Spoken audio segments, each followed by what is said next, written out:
कि जो लोग इस स्टेडियम के अंदर बाय हार्ट बैठे होंगे तो मेरी बात को जरूर समझेंगे। क्या हम लोग बात कर सकते हैं? मुझे नहीं पता कि अगले 2 मिनट बात कर पाऊंगी या 5 मिनट, लेकिन आज मुझे खुशी इस बात की है कि लास्ट टाइम इसी तालकटोरा स्टेडियम की स्टेज पर जब चढ़ी थी तो माँ गुरु जी यहाँ खड़े होके बोल रहे थे ओनली 30 सेकेंड, लेकिन आज माँ गुरु जी ने एक बार भी ये नहीं बोला ओनली 30 सेकेंड। तो माँ गुरु जी आपका भी बहुत बहुत धन्यवाद, शुक्रिया, थैंक यू सो मच। क्योंकि बदलता तो है समय, बस बदलने वाला चाहिए। यस और नो? नाम ज्योति यादव है और यूपी के डिस्ट्रिक्ट मैनपुरी से बिलोंग करती हूँ।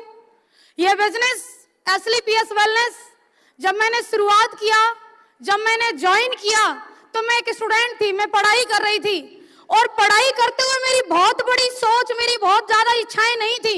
मैं बस ये सोचा करती थी कि अगर मुझे 30-35 हजार रुपए महीने कमाने का भी कोई ऐसा मैं कह सकती हूँ अवसर, अपॉर्चुनिटी या फिर कोई नौकरी, कोई जॉब मिल जाए तो भी जिंदगी ठीक ठाक कटेगी।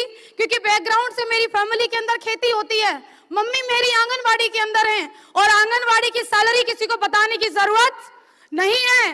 5,500 के लिए जिस घर की महिला काम कर रही होगी, आप सभी लोग समझ सकते हैं कि उस परिवार के लिए 30-35 हजार रुपए की इनकम बहुत मायने रखेगी। यस और नो?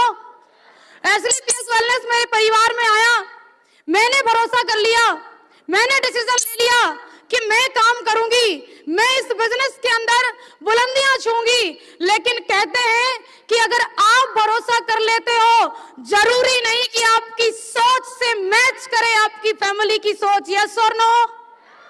बात सही है कि नहीं है? मेरे परिवार की सोच मेरी सोच से मैच नहीं करी। आज मेरे जीवन में पहला दिन ऐसा हुआ है कि मेरे पिताजी और मम्मी दोनों लोग आज स्टेज पर आए हैं। इसके पहले ऐसा कभी नहीं हुआ। इसके पहले सिर्फ ये हुआ करता था कि अगर मुझे लगता था कि अब पिताजी निगेटिव हो रहे हैं, चलो प्रोग्राम होने वाला है, पिताजी को ले चलते, ये रियल है। मुझे लगता था कि मम्मी ज्यादा निगेटिव बात कर रही हैं, चलो इस बार मम्मी को ले चलते हैं। क्योंकि हर बार मैं सिर्फ एक सोच लेकर के आती थी कि आज मम्मी को मोटिवेट करके ले आएंगे तो मम्मी अगले 6 महीने तक कुछ नहीं बोलेंगी। आज पिताजी मोटिवेट होके आ जाएंगे तो हो सकता है अगले 3-4 महीने तक ऐसा कुछ नहीं बोलेंगे जो अभी तक बोलते आ रहे हैं। और ये सोच रख करके जिस लड़की ने शुरुआत करी थी बिजनेस की कि आज इन्हें मोटिवेट कर लें, कि आज उन्हें मोटिवेट कर लें, कि 30-35 हजार रुपए कमा लें, मैं रियल आपको बता रही हूँ, स्टूडेंट रहते हुए इस बिजनेस में जब कदम रखा तो जो लोग ये आज कहते हैं ना तुम्हारे लिए तो बड़ा आसान रहा होगा, तुम तो घर की इकलौती हो, तुम्हें तो ये बाधाएं आई नहीं होंगी, तुम्हारे तो माँ बाप बहुत अच्छे होंगे, तुम्हारा तो भाई बहुत अच्छा होगा। कोई अच्छा नहीं होता, ये बिल्कुल सत्य है, कोई अच्छा नहीं होता। लेकिन उनको अच्छा बनाने के लिए एक बार हमें वो मेहनत, उस मैं कह सकती हूँ उस पराकाष्ठा से हमें गुजरना पड़ता है। क्योंकि संघर्ष में हर व्यक्ति अकेला है। यस और नो? मेरा वो टाइम जब मैंने शुरुआत किया था, मैं कहीं मम्मी को समझाती, कहीं पापा को समझाती, और शुरुआत के दौर में जब उम्र कम है, पढ़ाई लिखाई बहुत ज्यादा अच्छी नहीं है, बैकग्राउंड फाइनेंशियली बहुत ज्यादा मजबूत नहीं है, तो मार्केट में भी आपकी कोई बात, आप क्यों नहीं बोल रहे? आपकी हर कोई बात सुनता है क्या?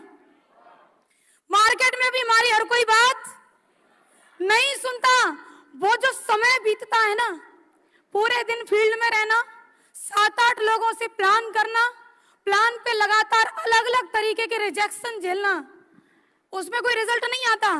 अरे तुम तो लड़की हो, तुमने लड़की होकर के इस बिजनेस को शुरुआत ही कैसे कर लिया? तुम्हें पता है ऐसे काम लड़कियों के लिए नहीं बनते। अरे तुम जानती क्या हो? अरे तुम्हें पता भी है इस काम में कितनी मेहनत करनी पड़ती है? तुम नहीं जानती बेटा, कहाँ फंस गई लली, तुम घर पे जाओ, खाम खाई में तुम्हें किसी ने बेवकूफ बना दिया है। इस तरीके की बातें मैंने कितनी बार सुनी है, मैं गिनती नहीं दे सकती आपको। लेकिन एक बात तो मेरे अंदर भी आती थी कि अगर मैंने जीवन में कभी किसी का बुरा नहीं किया है तो वो ऊपर वाला, वो मेरा भोलेनाथ मेरे साथ गलत नहीं कर सकता, जीवन में मेरे साथ कभी गलत नहीं हो सकता।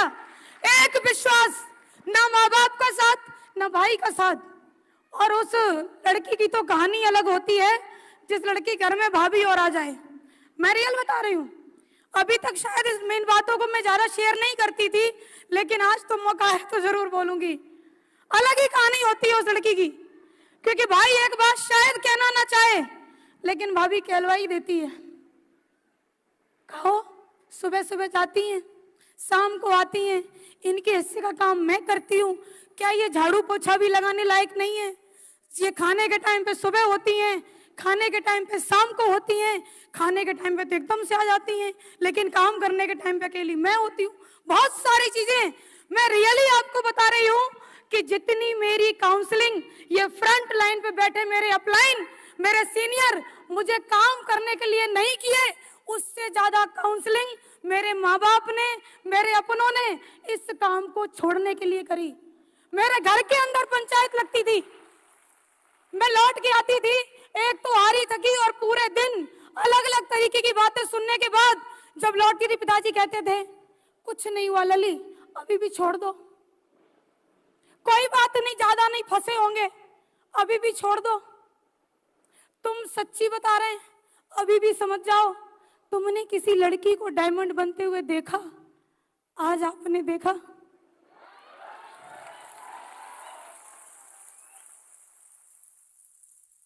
सही कह रहे थे वो, नहीं देखा मैंने, लेकिन हर चीज की एक दिन शुरुआत होती है। और अगर मेरे से पहले मेरे अपलाइन की टीम में कोई डायमंड बनती तो शायद ये पोस्ट नहीं पड़ती कि मेरी टीम की पहली नारी शक्ति diamond miss Jyoti Yadav from Mainpuri, ये पोस्ट ही नहीं पड़ती कभी। जो लोग लड़कियां होने पर मजाक बनाते हैं ना, सुबह को स्कूटी लेके निकलती है तुम्हारी लड़की, शाम को आती है, अरे मेरे अपने, जिन्हें मैं भाई कहती, जिन्हें मैं बुआ कहती, जिन्हें मैं मामा कहती, जिन्हें मैं बूबा कहती, जिन्हें सब कुछ कहती, मैं मानती भी हृदय से, आज भी मानती हूँ। अभी हमारे महागुरु जी वेद प्रकाश सर बोल के गए कि घर से निकाल दिया लेकिन बाप का दर्जा कम नहीं हुआ। रियल बता रही हूँ, आज भी आप सब मेरे हृदय में रहते हो, क्योंकि आप सभी मेरे अपने हो। आपको मैं दिल से नहीं निकाल सकती, लेकिन तकलीफ तो बहुत हुई जब आपने मेरे पीछे पीछे ही बोला, तुम्हें पता है उनकी लड़की तो करोड़पति बनने चली है, तुम्हें पता है उनकी लड़की तो बिना पढ़े डॉक्टर बन गई है, अगर तुम्हें घुटनों में दर्द हो तो दवाई जरूर ले लेना। हंस रहे हैं वो भी कहते हुए और हंस रहे हैं वो भी सुनते हुए, जिन्हें ना तो लेना है प्रोडक्ट, जिन्हें ना ही उससे कोई मतलब है। मैं भी एक बात सोच लेती थी, अगर लोगों को कहने में इतना ही मजा आता है तो भैया किसी को ले लेना, तो कुछ दिन तक क्या जाता है। मेरे सामने किसी को बोलने की हिम्मत नहीं थी। मेरे अपलाइन एक बात कहते थे, अगर तुम्हें 100 की 100 तारीफ सुननी है तो कम से कम तुम्हें मरना पड़ेगा। मुझे मरना नहीं भाई, मुझे ऐसी तारीफ नहीं सुननी।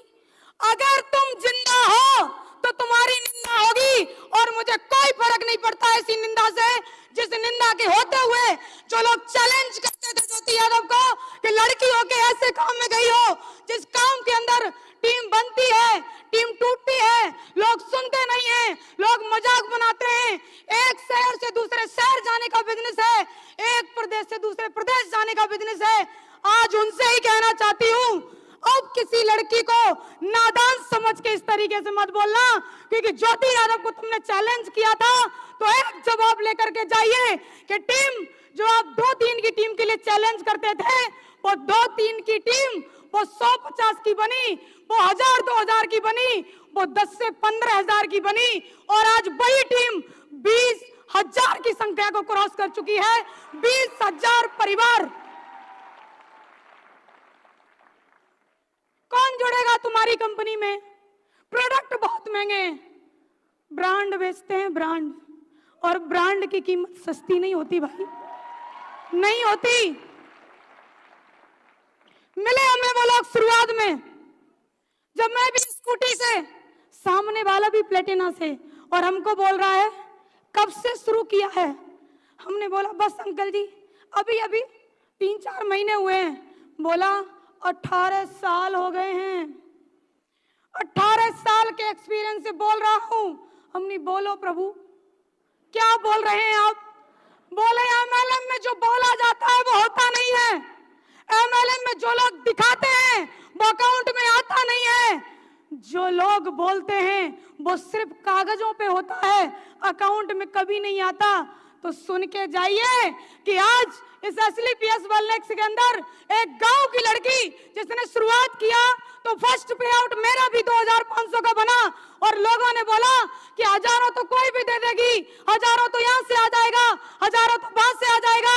अरे आएगा कहीं से हजारों। हमने भी एक बात सोच ली, जब तक लाखों का पे आउट नहीं बनेगा तब तक तुमसे सामना नहीं होगा। और 6 रैंक हुआ, टॉपाज रैंक हुआ, 1,50,000 रुपए का जब 1 वीक पे आउट आया, ज्योति यादव खुद उनसे मिलने गई कि सर जी देखो अकाउंट में ही आया है। और टीडीएस कटने के बाद पूरा 1,42,500 नेफ्ट हुआ है। फिर भी पता क्या बोला? पता क्या बोला? तुमको आ गया, तुम्हारी वजह से कितनों को आ गया। मैं समझ गई भाई इसके सवाल खत्म होने वाले हैं, अब इसको दोबारा मिलने आने की जरूरत। सोशल मीडिया का बहुत बहुत धन्यवाद। जहां बैठे हो वहीं से प्रचार, कोई दिक्कत नहीं। मैंने भी एक बात बोल लिया कि जब घी सीधी उंगली से ना निकले तो उंगली टेढ़ी करके अपनी उंगली को दर्द देने की कोई जरूरत नहीं, उसको गर्म कर लो भाई, गर्म करो, तुम अपने आप ही आएगा। रही को छोड़ के ऐसे भागेगा जैसे कि वो उसमें बिल्कुल रहना ही नहीं चाहता। रियली बता रही हूँ। और वो गर्मा गर्मी का माहौल 2022 से शुरुआत हुई। 2022 में 1.5 लाख रुपए का मुझे पे आउट आया था। 1 जनवरी को मैंने लिया था। वो 3 दिन गर्मा गर्मी रही, थोड़ा सा सोचा होगा, तब तक मैंने फर्स्ट यहाँ से अचीवमेंट लिया आईफोन। और पता है क्या बोला? आईफोन लिया है आपने, किस्तों पे लिया होगा। हमने में किस्तों पे लेंगे 3600 वाले, कहना नहीं चाह रही थी मैं। किस्तों पे लेंगे वो जो ऐसे वैसे वैसे चूरन चटनी और फलाना ढिमका।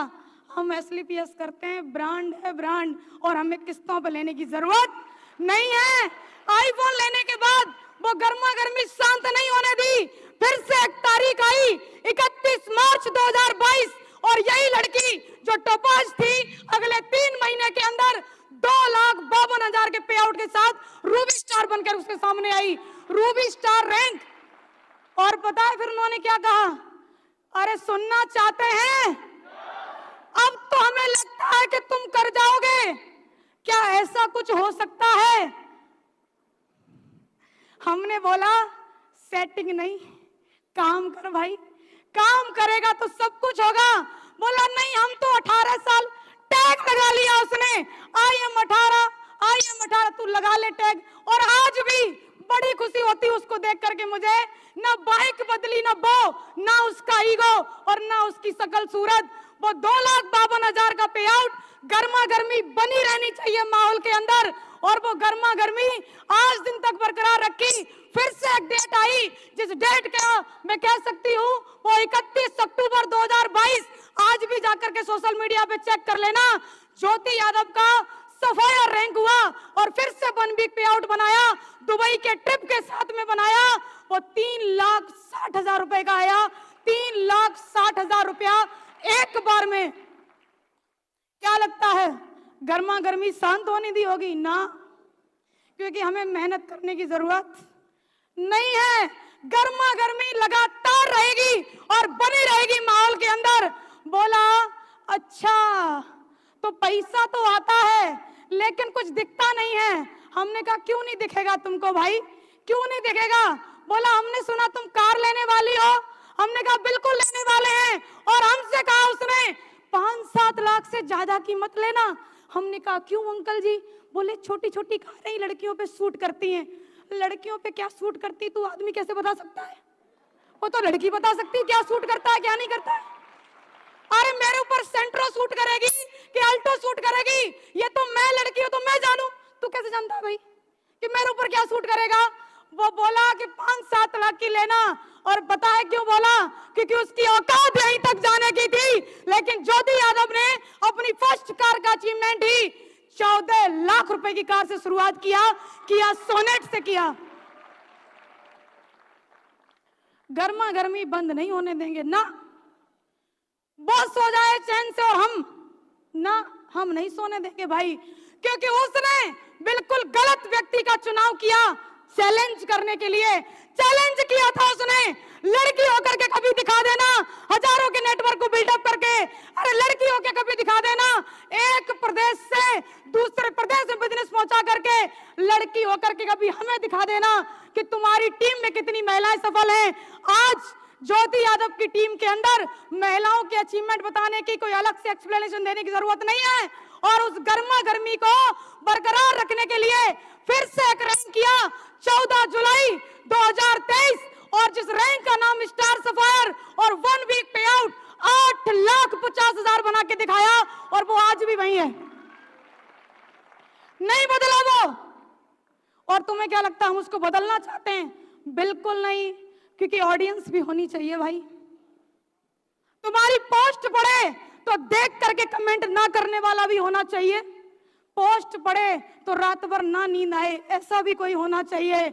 और ऐसे हैं, बहुत सारे हैं ऐसे, और आज ये वीडियो तो जरूर देखेंगे जिन्होंने कह दिया था मेरे से, गुरुजी स्टार सफायर की शुभकामनाएं आपको बहुत बहुत, हमें तो खुशी तब होगी जब तुम डायमंड बनोगे। भैया डायमंड हम बनेंगे, तुमको खुशी काहे होगी? किस लिए होगी तुमको? ये कहो ना कि चैलेंज कर रहे हो, स्टार सफायर बन गई तो डायमंड बन के दिखाना। और आज ज्योति यादव ये बात कह रही स्टेज पे खड़े होकर के कि ताल कटोरा स्टेडियम के अंदर सफायर बनी थी मैं, और 18 फरवरी 2023 को बनी थी आगरा सूर सदन के अंदर मैं स्टार सफायर बनी थी, और फिर से ताल कटोरा हुआ। और आज की तारीख कोई आम तारीख नहीं है, 24 जून ये स्वर्ण अक्षरों से लिखी जाएगी, क्योंकि जिसने चैलेंज किया था आज ज्योति यादव उनके लिए एक जवाब बनके डायमंड बनके उनके सामने खड़ी है, डायमंड बनके उनके सामने खड़ी है। जो मेरी सबसे बड़ी कमजोरी बताया करते थे लोग कि तुम एक लड़की हो, रियली में आज मेरी सबसे बड़ी ताकत है ये कि मैं एक लड़की हूं। आज मेरी सबसे बड़ी ताकत है ये। मैं क्या कहूं आपसे, लोग वो बोल जाते हैं जो बोलने लायक नहीं होते। लोगों ने इतना कुछ मेरे माँ बाप से, मैं कह सकती हूँ इस तरीके की बातें करी जाके, तुम्हें पता है तुम्हारी लड़की पूरे दिन कहाँ रहती है? अब उन्होंने क्या मेरे जीपीएस लगा रखा है, उनको पता होगा कहाँ रहती है। मेरे भाई को कॉल करते, भाई यहीं दिल्ली में रहा करते थे, रियल बता रही हूँ, भाई साहब का कॉल पहुंचता 5 बजे, कहाँ है तू? भैया वो मैं बस इतना ही, सीधी पहुंच घर। और तुम अगर लड़की होकर के, लेडीज होकर के यहाँ बैठी हो और तुम्हारे ऊपर भी इन बातों का फर्क हो रहा है, तो सच में तुम लड़की लेडीज हो ही नहीं। रियल बता रही हूँ, मेरे ऊपर कोई फर्क नहीं। पापा बोलते सीधी घर आ, बिल्कुल पापा अभी आई, लेकिन 9 बजे से पहले मैं कभी नहीं आई, ये मेरा कमिटमेंट था। पापा बोले कि आज शाम को खेत में गेहूं कटने के लिए कटर लगेगा, जानते हैं ना, 4 बजे लगेगा, पूरे दिन का जब धूप पड़ता है ना तो अच्छा उसका भूसा बनता है, इसलिए तो पापा ने बोला शाम को 4 बजे कटर लगेगा, आज तू टाइम से आ जाइयो। हमने बिल्कुल आएंगे, यस, लेकिन हम कभी नहीं आए। आज मैं कह रही हूं आपसे, मम्मी बोलती थी कि अगर आज तू शाम को लेट आई, हमारे यहाँ पर क्या पुराने गेट लगे उसको सांकर बोलते हैं, कुंदी नहीं बोलते हैं, हम सांकर नहीं खोले। हमने बिल्कुल मत खोलो, नहीं आएंगे। ताई के घर से कूद के आई मैं, लेकिन आई अपने ही टाइम पे आई। ढीठ तो बनना पड़ेगा, क्योंकि आपके परिवार को आपकी सफलता भी चाहिए, आपके परिवार को वो मान सम्मान इज्जत सब कुछ चाहिए, और आपके परिवार को 24 घंटे आप सामने भी चाहिए। ये सारी चीजें एक साथ नहीं हो सकती, हमें अपने हिसाब से करना है, क्योंकि बिजनेस मैंने ज्वाइन किया, डिसीजन मैंने लिया, फील्ड में जाकर के लोगों ने चैलेंज मुझे किया। आप सोच के देखो, वो चैलेंज एक्सेप्ट करने की बजाय अगर मैं घर बैठ जाती तो आज उन्हें जवाब देने के लिए कैसे खड़ी होती? नहीं खड़ी हो पाती ना मैं। उनके चैलेंज के जवाब के लिए बस एक बात काफी है कि मुझे जिसने चैलेंज किया है वो सोना नहीं चाहिए। और रियली बता रही हूँ माँ गुरुजी कि जितनी खुशी कार की नहीं है, उससे ज्यादा खुशी हमें 89-90 नंबर की होती है। रियली बता रहे हैं आपको, ये दिल की बात है। मेरी कार कई ऐसी जगह पे गई जहां पर मैं पहली बार गई बिजनेस प्रपोजल के लिए, और कार किसी ने खड़ी देखी और आए, क्यों बहन जी क्या आप AWPL करती हो? हमने हाँ करते तो हैं। अब मैं भी सोच रही किधर लिखा तो है नहीं AWPL, कार पे भी नहीं लिखा AWPL। वो मैंने आपकी कार देखी, 8990, ये वाले नंबर की कारें तो AWPL में रहती हैं। आप मुझे बताइए, जिनके अपलाइन ऐसे हो, जिनकी सोच ऐसी हो कि एक दिन ऐसा आएगा कि कश्मीर से लेके कन्याकुमारी तक 8990 दिखाई देगी, तो क्या लगता है हमारी और आपकी 2-2 4-4 अगर होंगी तो बढ़िया होगा कि नहीं होगा? बढ़िया होगा कि नहीं होगा? माँ गुरु जी, आज पहली कार है मेरे पास 8990, लेकिन समय अब ज्यादा नहीं है, क्योंकि माहौल में गर्मा गर्मी बनी रहनी चाहिए। आज वो देख रहा होगा कि लड़की तो डायमंड बन गई, आज वो देख रहा होगा ये जा करके बोल के तो आ गई, तो वो देखेगा, बस प्रोसेस बाकी है। जो भी उसका ITR वगैरह क्या होगा बोलते हैं, मुझे तो बोलना भी नहीं आता क्या क्या बोलते हैं, वो जो भी करेगा CA करेगा, वो सारी चीजें होने के बाद अगले 2 से 3 महीने के अंदर देखना, ये लड़की जैसे लोग कहते थे गांव की रहने वाली हो, कृपया करके सावधानी से काम करें, क्योंकि गांव के भोले भाले लोगों को ये कंपनियां फंसाती हैं और चली जाती हैं। अरे देखो कान खोल के, यही गांव की रहने वाली लड़की आज 14 लाख की कार से चलती है और अगले 3 महीने के बाद कम से कम कीमत 60 लाख की होगी। ऊपर वाली मां गुरु जी के ऊपर डिपेंड है कितने की करवाएंगे वो। कम से कम कीमत मैं आपको बता रही हूं, चैलेंज, और हम उसकी पूंछ उखाड़ के ना रख दे तो नाम ज्योति यादव ने, रियल बता रहे हैं बिल्कुल। कुछ लोग मेरे से बोले आप ऐसे क्यों बात करती हो, तो हमने बोला क्यों, आपको क्या तकलीफ? वो हमको ऐसे लगता है जैसे आप लड़ रही हो, तो हमने कहा तुमने ऐसा कुछ कर रखा होगा इसलिए तुमको लग रहा है, हम तो सीधी ही बात कर रहे हैं। बोले नहीं नहीं, आप इस तरीके की बात इसलिए करती हो क्योंकि आपको घमंड है। हमने कहा घमंड किस बात का भाई, मुझे पता है कि मैंने कहां से शुरुआत करी है, मुझे पता है कि मुझे कहां तक जाना है, मुझे ये भी पता है कि आज मैं यहां तक कैसे आई हूं। तो क्या लगता है ये बातें घमंड की नहीं है, लेकिन आप अगर टिके रहना तो आज किसी भी सीट पर जरूर बैठे हो। अगले 3 साल के बाद आपको स्टेज पे आना है, ये स्टेज आपका वेलकम करेगा, ये स्टेज आपके स्वागत में खड़ा होगा। और रियली बता रही हूं, जितने लोग मुझे चैलेंज किए, जितने लोग मुझे लड़की होने पर ताने मारे, उन सारे तानों को धुल के रख दिया हमारे MD साहब ने, क्योंकि उन्होंने बोला कि अगर लड़की होके डायमंड बन गई ना तो 12,40,000 नहीं, पूरे 5 लाख ज्यादा दूंगा। इसीलिए जो चेक था ना वो 12,40,000 का नहीं, वो 17,40,000 का था। आप सोच के देखिए, 17,40,000 एक ऐसे गांव की लड़की के अकाउंट में, जो लड़की के घर में अगर शादी करने के लिए चले जाओ ना तो हमारे यहाँ पर 3 से 7 लाख रुपए का दहेज बहुत है। मैं अपनी स्थिति बता रही हूँ, मैं अपनी और कजन्स की स्थिति बता रही हूँ, लेकिन आप मुझे बताइए वो लड़की अगर 3 से 7 लाख रुपए जिसकी पूरी जिंदगी निपटा दी जाती, भेज दी जाती, वो लड़की अगर यहाँ पर 17,40,000 का पे आउट बनाई है, तो यहाँ बैठा हुआ प्रत्येक व्यक्ति, प्रत्येक शख्स अगर मुट्ठी बांधे तो बनेगा कि नहीं बनेगा? कुछ तो माँ गुरु जी हमसे पूछ भी लिए, ये चेक ही आया अकाउंट में आया है। हमने कहा तू बस देख 1 तारीख को आएगा तू चिंता बिल्कुल मत कर। आप मुझे बताइए, मेरे अकाउंट में पेमेंट आएगा, मैं डायमंड बनूंगी, मैं सफलता लूंगी। लोगों को इतनी पड़ी क्या है? पड़ी इसलिए है क्योंकि उनको ये लग रहा है कि इसको हम चैलेंज करके आए थे और अगर ये बन गई तो फिर तो नाक तो हमारी कटेगी और वो अपनी नाक कटवाना नहीं चाहेंगे। और तुम्हें क्या लगता है वो लोग थोड़ी बहुत कोशिश करेंगे? वो पूरी पूरी कोशिश करेंगे, कहीं तुम्हारे माँ बाप को भड़का करके, कहीं तुम्हारे भाई को भड़का करके, कहीं तुम्हारे घर वालों से कुछ कह करके। लेकिन तुम मत रुकना, अगर तुम लड़की हो, अगर तुम लेडीज हो, तो बस आपसे इतना कहना चाहती हूँ कि रुकना मत। आप अगर आप लगातार छोटे छोटे कदमों से ही सही अगर आगे चलती रही तो डेफिनेटली श्योर एक दिन आपकी लाइफ में भी ये 17,40,000 का पे आउट, ये डायमंड रैंक का बेल्ट और ये 60 लाख से ऊपर की कार आपकी लाइफ में भी आपका इंतजार कर रही है। बस आप लगे रहना, बस आप लगे रहना, बस आप लगे रहना। और एक लास्ट में आपसे बात कहना चाहती हूँ, हार नहीं मानती लड़कियां, लेकिन लोग हराना चाहते हैं। ये कह करके कि लोग तुम्हारे बारे में क्या क्या कहेंगे, ये कह करके कि लोग तुम्हारे बारे में क्या क्या कहेंगे, लोग तुमको डराना चाहते हैं। और आपको क्या लगता है अगर ज्योति यादव डर जाती तो यहाँ खड़ी होती? अरे सबने ऐड देखा होगा कि डर के आगे जीत है। मुझे नहीं पता वो ऐड कैसा है, लेकिन मैं ये कह सकती हूँ कि एक बार अपने डर का सामना करो कि मैं कर सकती हूँ और मैं ही करके दिखाऊंगी, तो अगला दिन आपके लिए वो सूरज होगा जो आपकी लाइफ के अंदर पूरा यू टर्न लेकर के आएगा और आपकी जिंदगी जो अभी तक किसी भी हालात में थी, आज आप किसी के ऊपर डिपेंड हो, आज आप किसी खर्चे पे अपना खर्चा चलाती हो, किसी से 10 रुपए मांग के खर्च करती हो। अरे तुम किसी भी घर में ब्याह गई, कोई अंतर नहीं है।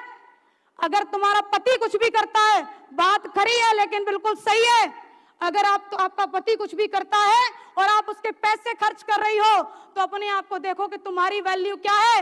अगर किसी अच्छे बाप की बेटी हो और बाप के पैसे खर्च कर रही हो, तो अपने आप को आंको कि तुम्हारी वैल्यू क्या है। और कई सारे लोग, कई सारी महिलाएं हमें ऐसी मिलती है जिनके पति फौज में होते हैं और वो बिना नौकरी करे फौजन हो जाती हैं। और रियली बता रही हूं, उनको पता क्या लगता है, ये सैलरी तो सिर्फ मेरे लिए है। इससे बड़ी गलतफहमी दुनिया में कोई है ही नहीं, इससे बड़ी गलतफहमी कोई नहीं है। किसी के पति टीचर हैं तो उनको लगता है कि नहीं नहीं, मैं तो मास्टरनी, घर बैठे मास्टरनी बन जाती है, उनकी सैलरी तो मेरी है। और कोई कोई तो इतने अच्छे व्यक्ति होते हैं जो ये कह और देते हैं कि नहीं नहीं, तुम्हें करने की कुछ जरूरत ही क्या है, मैं कमा तो रहा हूं ना। ऐसे लोगों से बस एक बात सुनना चाहेंगे। हमने भी बोला अगर इतनी चलती है आपकी तो 16,000 कीजिए नेफ्ट। अगला जवाब, उनसे तो पूछ लूं क्या वैल्यू है आपकी। पैदा हो गए, किसी की बेटी बन गए, बड़े हुए तो किसी की बहन हो, शादी हो गई तो किसी की पत्नी हो, अगर बच्चा हो गया तो किसी की माँ हो, किसी की पुत्र वधू हो। लेकिन एक बार अपने आप से सवाल करो, तुम कौन हो? तुम कोई नहीं हो। तुम सिर्फ वो हो जो सुबह 4 बजे उठने के बाद 10 बजे तक लगातार लगी रहती हो। उसके बाद भी एक व्यक्ति का जवाब आता है, आखिर तुमने पूरे दिन किया ही क्या है। और ये सुनने के बाद भी अगर तुम्हारी आत्मा तुमसे ये नहीं कहती कि मुझे कुछ करना चाहिए, तो इससे बड़ी बेइज्जती और है ही क्या। मैंने भी कहा, मेरी मम्मी मेरे से एक बात कहती है, कितने भी कुछ भी बन जाओ, रोटी तो बनानी पड़ेगी। मैंने बोला कोई दिक्कत नहीं, खरीद लेंगे। मम्मी बोलती है, ये मुझे लगता है कंपनी वाले पूरा इसका ब्रेन वॉश कर दिए हैं, कुछ तो सीख ले, सीखना पड़ेगा। अरे तू कुछ नहीं तो अच्छे से कपड़े नहीं धुलती तो हमने कोई दिक्कत नहीं, लॉन्ड्री वाला लग जाएगा। मम्मी बोलती अब तू ज्यादा उड़ रही है। मम्मी क्यों ना उड़ूं, क्योंकि आज हमारे एमडी साहब ने ये बोल रखा है कि अभी तक तो महागुरु जी दिया करते थे चाबी, वो उसकी ऑडी की, BMW की, इसकी उसकी, लेकिन हम हमारे महागुरु जी हेलीकॉप्टर की भी चाबी देने के लिए आएंगे। तो मैं क्यों ना उड़ूं भाई, मैं क्यों ना उड़ूं, मैं क्यों ना वो सपने देखूं जो सपने मेरे सामने किसी के साकार हो रहे हैं। और सबसे जरूरी बात, अगर आप सपना देखने की हिम्मत नहीं रखते तो पूरा क्या खाक करेंगे। अगर सपना देखने की हिम्मत रखते हैं तो एक एक सपना आप चुन चुन के पूरा करेंगे। और मैंने सपना देखा था कि कुछ भी हो जाए, लोगों ने चैलेंज तो कर दिया है कि कोई कोई बनता है डायमंड, तो हमने भी मुट्ठी बांधी कि बनता होगा कोई कोई डायमंड। लेकिन उस कोई कोई के अंदर कसम उस भोलेनाथ की, इस ज्योति यादव का नाम जरूर होगा, इस ज्योति यादव का नाम जरूर होगा, डेफिनेटली होगा, 1000% होगा। और आज वो नाम अगर है तो सिर्फ और सिर्फ इसलिए क्योंकि मैंने कसम खाई थी। और ये कसम सिर्फ ज्योति यादव नहीं खा सकती, खून सबके अंदर है, हड्डियां सबके अंदर है, फेफड़े गुर्दे सब कुछ तुम्हारे अंदर है। अरे तुम क्यों नहीं कर सकते? अगर तुम्हारी आत्मा तुमसे ये नहीं कह रही है ना कि मुझे भी कुछ बनना है, तो धिक्कार है तुम्हारे जीवन पे, कि कहां पैदा हो गए, कहां मर गए, कोई नहीं जानेगा। मैंने भी एक बात कह दी घर वालों से, मम्मी एक काम करके अपना नाम बनाने का मौका मिला है तो कृपया करके कर लेने दीजिए, बार बार टांग मत अड़ाया करो। मम्मी बोलती अब तुझे ये नहीं लगता, अब तुझे वो नहीं लगता, तू मेरे से बात नहीं करती, तू घर नहीं आती। रियली बता रही हूँ, 16 जनवरी 2022 मैंने अपना घर छोड़ा। जितने भी मेरे फर्स्ट रैंक गए हैं ना, उसी दिन से गए हैं, क्योंकि वो मैंने माहौल छोड़ दिया, उन लोगों को मैंने छोड़ दिया जो डेली मेरी काउंसलिंग करते थे कि इस काम में क्या क्या नेगेटिविटी है जिसकी वजह से तू छोड़ दे। और 16 जनवरी 2022 के बाद केवल एक चीज मेरे माइंड में रही, मीटिंग में गई तो पॉजिटिव थिंकिंग, प्रोग्राम में गई तो पॉजिटिव थिंकिंग, ट्रेनिंग में गई तो पॉजिटिव थिंकिंग, ऑनलाइन मीटिंग लिया तो पॉजिटिव थिंकिंग। और ये पॉजिटिविटी की वजह से आज ज्योति यादव डायमंड है। और बस एक बात मैं कहूंगी लास्ट में आपसे कि आज इस अचीवमेंट के साथ मैं आपसे मिल रही हूं, बहुत जल्दी मिलेंगे एक नए अचीवमेंट के साथ में, क्योंकि माहौल में गर्मा गर्मी बनी रहनी चाहिए। थैंक यू सो मच, बहुत बहुत धन्यवाद, शुक्रिया आप सभी का।